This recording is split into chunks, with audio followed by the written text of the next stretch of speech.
Hey, welcome to another episode of Making Billions. I'm your host, Ryan Miller, and today I have my dear friend, Sarah Dusek. Sarah is the founder and CEO of Enygma Ventures. It's a venture capital firm dedicated to making an impact for women entrepreneurs across Africa and other emerging markets. What this means is Sarah is blazing the trail for female entrepreneurs to have an opportunity to achieve a life of freedom through the power of entrepreneurship. That's a big, long-winded way of saying she's a VC doing wonderful things in Africa. Can't wait to have her to come on the show and tell us everything she's doing to not only improve the lives of female entrepreneurs, but also build wealth and prosperity for some of the people who want it and are driving the hardest. So Sarah, welcome to the show. Thank you so much, Ryan. It's so good to be here. Yeah, it's so good to have you. I must say, you and I have spoken a little bit offline, and I could tell you what an inspiring mission. I could tell how people are rallying around you. You've had massive success. You're going to get into it. So people around the world, if you're listening to Sarah, this is definitely someone you want to follow. You want to listen. She's got a jam-packed episode. She's going to tell us all the tips she's learned from exiting her company to raising capital to starting a VC fund. She's done it all, and she's going to get into it with us today.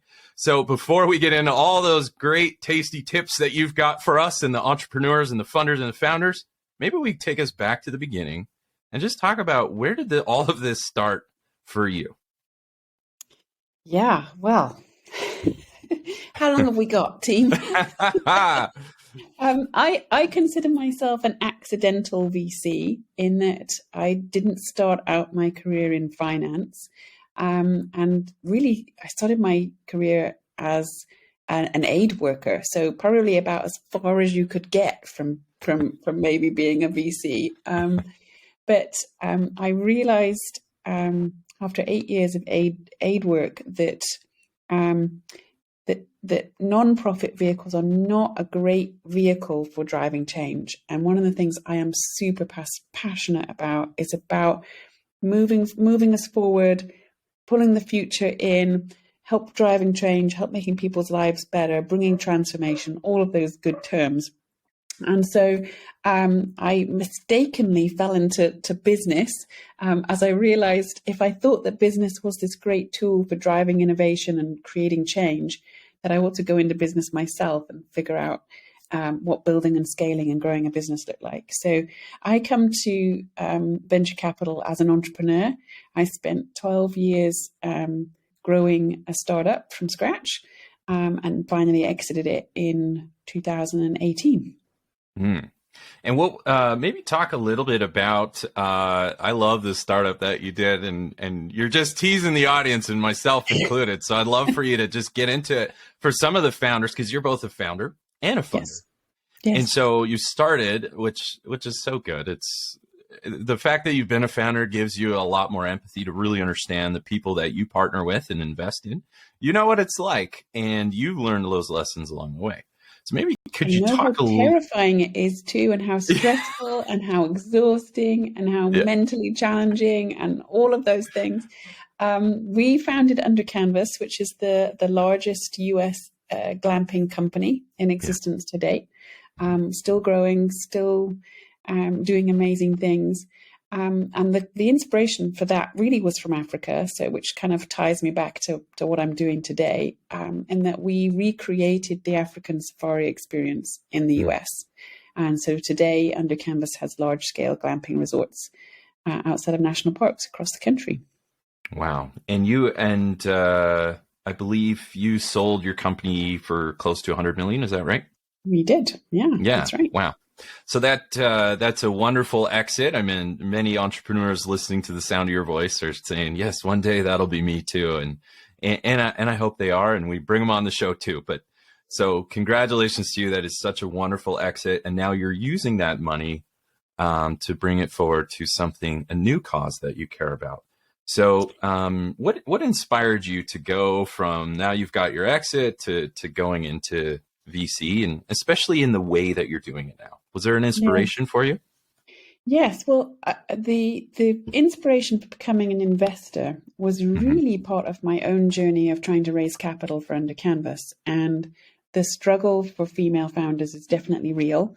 And I noticed how few women I ever met who were responsible for driving investment decisions, and I certainly was a huge amount of frustration on my part regarding, I think this whole thing could be done better and more women could get funded. And today the stats are still sort of, around 2% of all venture capital goes to women. So it's still a minute amount. And so part of the inspiration was, I think more women have to get in the ring and women have to become funders if we want to see more women funded and change that story. But I remember in our early days of Under Canvas, there was, people, well, one woman in particular who came across my past, who helped me understand some of the rules and the metrics that would help us raise money. And I was totally clueless. I mean, I didn't even have an idea what venture capital was when I was a founder initially. And we realized, gosh, if we're going to grow this vehicle, we're going to have to raise money. But I had no understanding of what it would take to pitch an investor, no understanding about what investors were looking for. And I realized over time, actually, that if I felt like that, and, there must be other women too that don't know what this takes and don't know the rules and don't know what people are looking for also. And so part of my own journey with becoming an investor was feeling very impassioned about this idea that not only do more women need to be funded, but more women need to understand the rules of the game. And I think that's part of the role that we are playing today, is helping women understand what it's going to take and what they've got to do.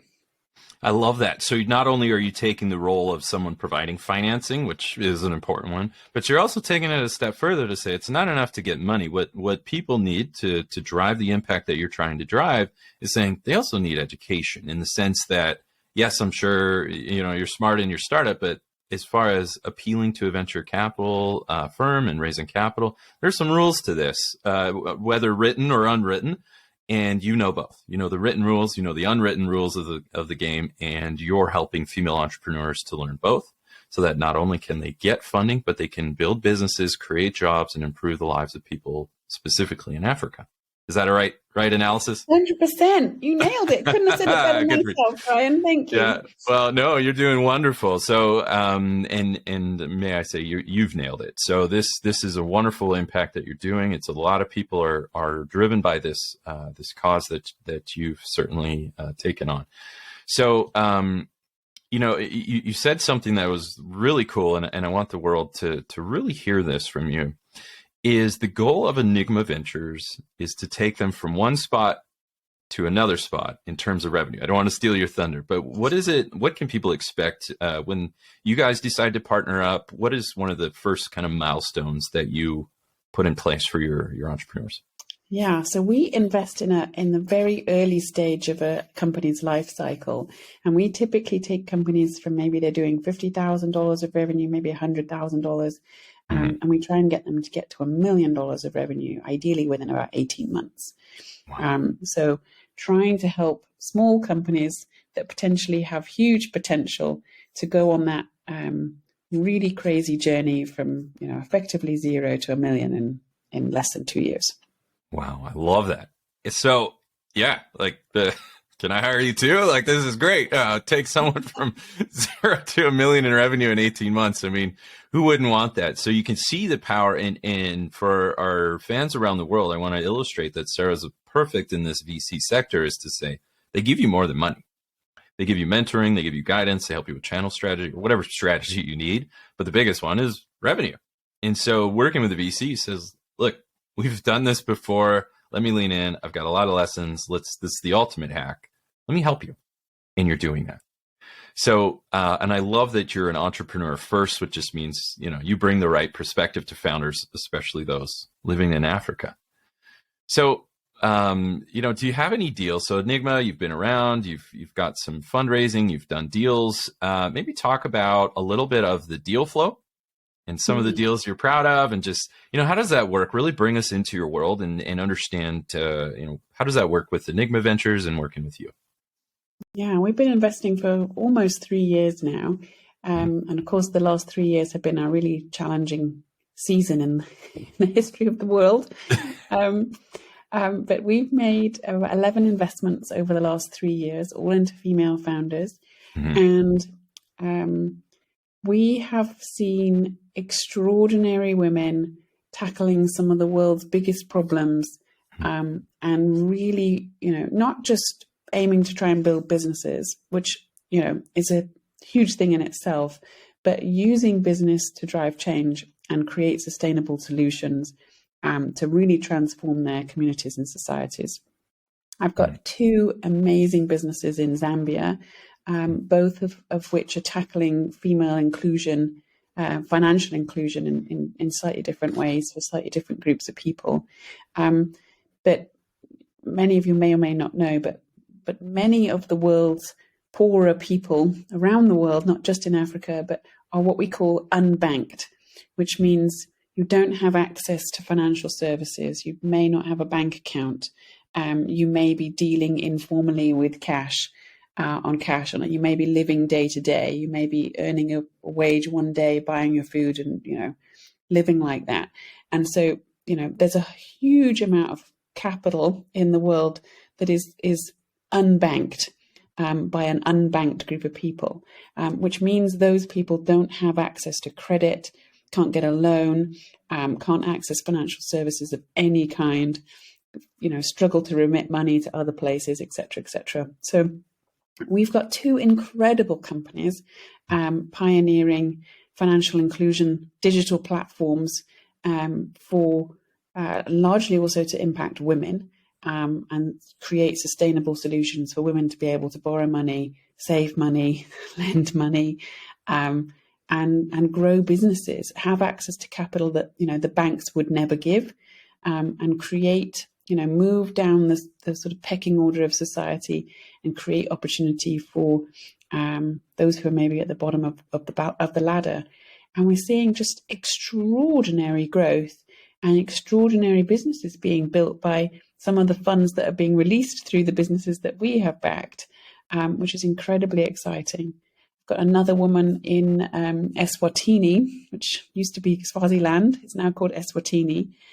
Tiny little country, but she's building a global brand of chili sauce, which is now sold all over the world, that's grown by women in cooperatives. They're growing chilies in rural areas in cooperatives using organic farming, natural produce, locally made, fair wage, and just creating value through resourcing existing people. And I could go on and on about some of the amazing businesses that we've got, but all of them focused on, building something great that benefits the many, whether that's through products or services or tech. It's a really exciting place to be. Wow. So, you highlight something, zooming out to more of a macroeconomic scale on things. There's many factors that help to lift people out of financial poverty, access to energy, but also access to capital. Yeah. And so, that founder in Zambia is providing access to capital. Yes. Specifically through women, but she herself is a founder, but also providing access to banking, wallets, credit platforms, all of these things, which then ties into, I would say, you tell me, keep me honest, but I would say the second person who's building, that chili sauce is sold around the world, access to capital, whether it's through you or traditional banking, either way, is such a positive movement, and it can unlock a immense amount of value. Would you agree? Yeah, 100%. Because, if we look at any developed economy in the world, the backbone of any economy is small business, right? That's right. And small businesses create jobs, they create economic advancement for people, and just opportunity for people to move forward. And, the businesses that we are backing are starting small, but they're aiming big. And the ripple effect, though, that each of those businesses creates is really extraordinary, from not just driving economic impact for one business, the ripple effect of all the, things that that business then can create and can do is really mind blowing, from putting, whole villages of people children through school, creating opportunity for wealth creation and job opportunities and people to live dignified lives. I mean, it's amazing. It's really, really amazing. So the work, then whenever I'm feeling down about the work that we're doing, my female partner and I often say when she's having a bad day, she just needs to go see one of our investment companies and be reminded why we do what we do.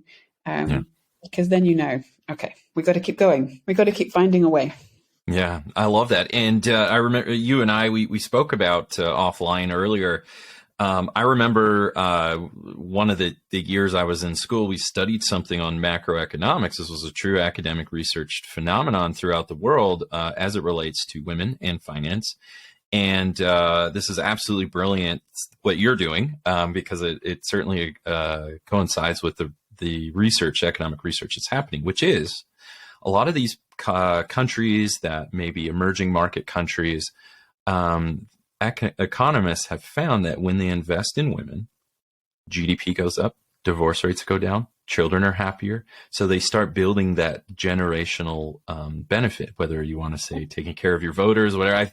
Hopefully it's a lot deeper than that. It's just saying we're doing our job, which is to help the citizens to find a better life and to progress and move forward and participate in the benefits that this world has to offer. So investing just from a macro governance standpoint, which is so much bigger. All of VCs need to unite around this study, which you certainly are blazing the trail for that, is saying when you invest in women, the return on investment for countries goes way up. So participating with governments, if there's any government official listening to Sarah or myself, this is a very positive movement to invest in these things, especially in emerging markets. Would you agree? Yeah. 100%. I mean, this is transformation at its grassroots, right? I don't believe there's any other way to build a nation than to invest in building businesses that create, enormous impact for their communities. And we often just, talk to our entrepreneurs about, you are the builders of the future of your nation. You are the builders, you are the people that are imagining tomorrow and building it today. And, what your community looks like or your city looks like or what your nation looks like in 10 years' time will be due to people like you building it today. Mm-hmm. That's why we've got to resource entrepreneurs, right? I mean, that's why if we want to close the wealth gap, if we want to solve any of the world's big problems, we've got to fund entrepreneurs. And we've got to fund women too, in equal measure to men. Not at the exclusion of men, but equally, so that both men and women can sit at the table and build our collective world. And that's my pet hobby horse, really, is the sense that VCs are so powerful. And I don't know that half the time we realize how powerful we are, because we get to make decisions about what gets built and what doesn't get built, who gets funded and who doesn't get funded. And for me, venture capital is about funding the future. That's right. And ideally about funding a future that's inclusive for everyone and builds a better world for everyone to live in. I love that. And holding up that banner of truth, I can certainly support that as well. So the whole reason why I got into VC myself is to say, you know what, through VC, we can provide mentorship, we can drive change and just make the world a better place, more inclusive, better in prosperity, the planet and all of the people. So thank you so much for doing that. And, now that you've done so many amazing things. You've started Enygma Ventures. You've exited you've done a large exit on a company that you built up. No doubt, a lot of that comes with some lessons. So for our fans around, you're like, oh, more one or two, we'll say. But for our fans around the world, what are some of those key lessons you can give to founders from your perspective? I mean, that's the joy of having been an entrepreneur as well as a VC, because you understand many of the challenges that your investees, that your companies that you're investing in are going through, and that is an amazing thing in itself, because I remember the pain very vividly. But also, I get to be the person today that one woman was for me, 12, 15 years ago when she told me the rules.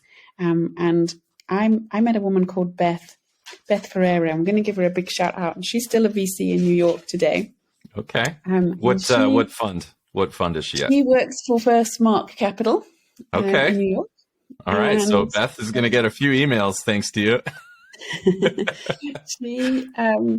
She told me what VCs were looking for.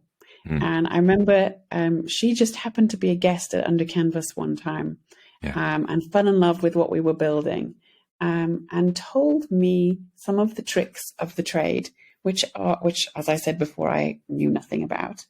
And I still think, many of us know nothing about. So here are some of the things that she taught me that I can hopefully teach some of you. Sure. And the first one is the 10x factor. Okay. So can you show a VC how they're going to 10x their money? And when I first heard that term, and often, VCs will want to achieve more than 10x on their money, but 10x is is the baseline for VC, right? So can you turn $200,000 of investment into $2 million or $2 million into $20 million? That's the basic principle. And you then have to understand that if a VC owns 10% of your company or 20% of your company, and they go, in 5 years' time, what is their 10% going to be worth? What could it be worth? So how can you grow and scale your business? And how can you show to your potential investor, that here's how they make a return? I see so many pitches and people ask for money and never tell me how I'm going to make any. It's amazing. Because that's the whole point of investment, right? We invest to drive change, but we also invest to make a return on the capital we're investing. And that's the game. That's the game of being a VC. And so can you demonstrate how your business is going to 10x it? The 10x factor. Yes. I love that. And, let's take it one step deeper. I'm going to press here. So 10x factor, that's good. So you pitch to a VC and you say, here's how you will 10x your money within, we'll say 5 years or less. But when let's say that Sarah and her team are doing analysis, because you as any VC, it's saying, okay, so says you, but we need to look at the numbers and the forecast and your assumptions. What is it that you like to see that would encourage to say, maybe this really will 10x our capital? It sounds like there's something here based on what I'm seeing. What is that thing that you look for? Yeah. So this is about kind of proving you have got the 10x factor, right? Yes. So I call it the velocity factor, the V factor. Yes. So have you got the velocity factor to prove that you can do a 10x on your business? And that really means velocity. If you think about a spaceship going up out of the atmosphere, it has to get lift off, right? And the Earth has gravity, which is potentially tries to keep everything on the Earth sucked down, right? Grounded. Right. And that's pretty true for a startup too, right? Everything is against you. Usually when you're trying to get lift off, everything's trying to hold you back. So can you prove that you've got what it takes to get out of the Earth's atmosphere? Have you got some velocity factor that's really going to help you get lift off? And what is that going to take? And so, often we come up with these great ideas of, I'm going to do $100 million of revenue in 5 years. But the question is, how? Yes. How are you going to do it? Do you have a strategy? And is the strategy believable? And is there some kind of wave that you can catch, or some kind of powerful force that will enable you to really achieve that objective? And often we see a lot of folks with great crazy numbers. So you maybe have demonstrated, we're going to 10x this thing and beyond, but you've got no how.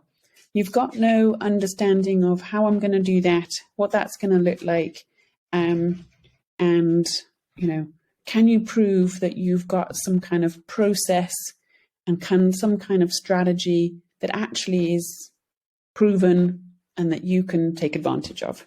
I love that. So velocity factor we're saying is like, hey, like is there, it's like catching lightning in a bottle, as we joke, is just saying, how are you going to capture that force that will pull you or push you, meaning your sales, revenue, your top line growth? What is your process? How complicated or simple is it? How much friction is built in that process? Does customer acquisition cost? Do you explore that? Does that have any factor in your velocity factor? Yeah, it totally does. That's a really good point, actually, because how hard it is to acquire a customer is part of that velocity factor. So if you've got 15 steps, right, between you and your customer, chances are it's really hard to acquire a customer. So how can you simplify it? How can you make it easier? Is there something that people desperately want that you can use as a hook to, give you the V factor, the velocity factor? And I was talking to a guy last week, actually, who was really insightful. I'm going to steal his line. And he was a great salesman. And people who are really good at sales, have a really great way of thinking about this. And those of us who are, not natural salespeople don't necessarily think about it quite so obviously.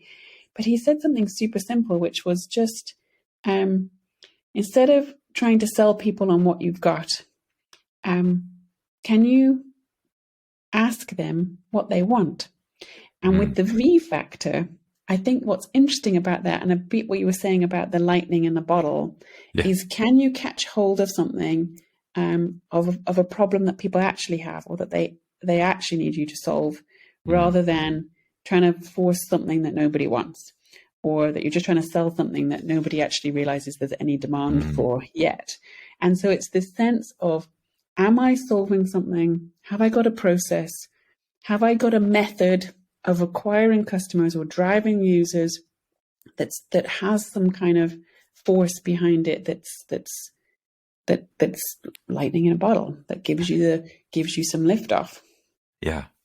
Wow, I love that. So, understanding it, and we, in my fund, we talk about viability, desirability, and feasibility, this Venn diagram. And so we're just saying, like, sure, you can build this thing, whether it's a fintech app or whatever, but should you? do people want it? So earlier on my episode, I had someone, his name's Tristan Ham, he runs an accelerator, and we talked about, Google Glass. Could Google build it? Yeah, they did. But then as they built it, the market was calling them glass holes, if you remember that. So there, it was, I didn't invent it. I'm just conveying what people were saying, is because they didn't want to be recorded. And so and maybe that was their market testing and they shut it down. But either way, it was a very expensive flop that Google has all the intellectual capital. Any firm was just of their wildest dreams. So they had the talent, they had the ability, they had the capital to build it. But the one thing that was missing was desirability. Did the market desire this? Did they want this? Or was it you just pushing something that they didn't want? Now, it's not that the people are opposed to augmented reality. They're just opposed to being surveilled, even if you're not doing anything. So testing that market is a big part of ensuring that you don't turn into what other people infamously were called as glass holes. So it's really just saying, does the market want this product, and can you produce something the market wants at a competitive way, without burdening them through 15 steps just to close the sale? So for you, that you're saying, if we have competitive customer acquisition costs as well as an ease of sales process, we might have something here. Is that a fair interpretation? 100%.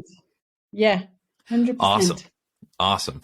And, you mentioned before offline that pent-up demand is another factor that you can look. Is there a demand? Can you prove that there's enough people like lining up to get whatever it is that you're producing? Like your founders on banking, it's like, there's some massive pent-up demand.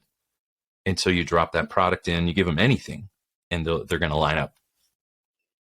Yeah, exactly. And, from a VC perspective, that's what we're looking for, is like, can you prove that you've got something that's just going to take off like a rocket? because we're trying to get you, the fastest possible way from zero to hero. Yeah. And some of that's definitely timing, right? And so if you haven't also got good timing, you have to adjust to what might have good timing, and navigate accordingly. And often entrepreneurs find that really hard to pivot. Yes. And to let go of a baby that you love. And sometimes you just have to recognize this baby's not going to grow up right now. Yeah. And this baby needs to be put to bed for a while. Yeah. We'll wake it up. We'll wake it up another time, maybe. I love it. So shelving products sometimes or good. It's a good idea, but maybe not a good time. Not right now. Yeah, exactly. I mean, that's half the battle too, isn't it? And also determining what your best thing for this moment in this time, which part of the problem, because that's the other piece of the problem is we're trying to tackle so many problems or solve for so many things. We've not got a core thing that's really our driver. And can we get really focused to be able to get some lift off? Oh, I love that. And so, and you mentioned something really quick, and I don't want us to skip past it because I know you find this important, and so do I, is now you've explored the financials, you've looked at their business process, their customer acquisition costs, all those channel strategy kind of things, which absolutely is I would agree was a smart way to go, but also the team. And you mentioned it's like, how quick can you validate that this is a bad idea? And then what do you do as a result, right? It's hard to put it, how much does, say, the founder's ability to learn and to pivot and grow, I mean, how does that factor into any of your analysis? 100%. I mean, it's like, if we talk about the velocity factor and the 10x factor, we're talking about what are the capabilities of the business, right? Yes. And when we're talking about the team, we're talking about what is the capability of the team of people that's trying to build and grow this. And I think almost every VC on the planet would say they invest in people, not products, or people, not services.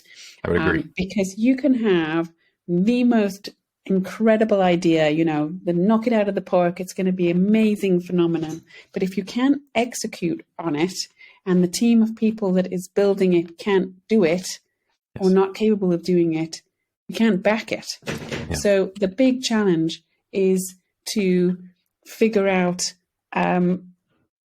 how fast can the founding team learn? And that's one of the things I look for is people who learn fast are likely to grow businesses fast, because this is a vertical climb. It's not for the faint-hearted. It's really challenging and really distressing at times. Yeah. And so I love this concept of, how fast you can learn really, I think, equals how fast your business can grow.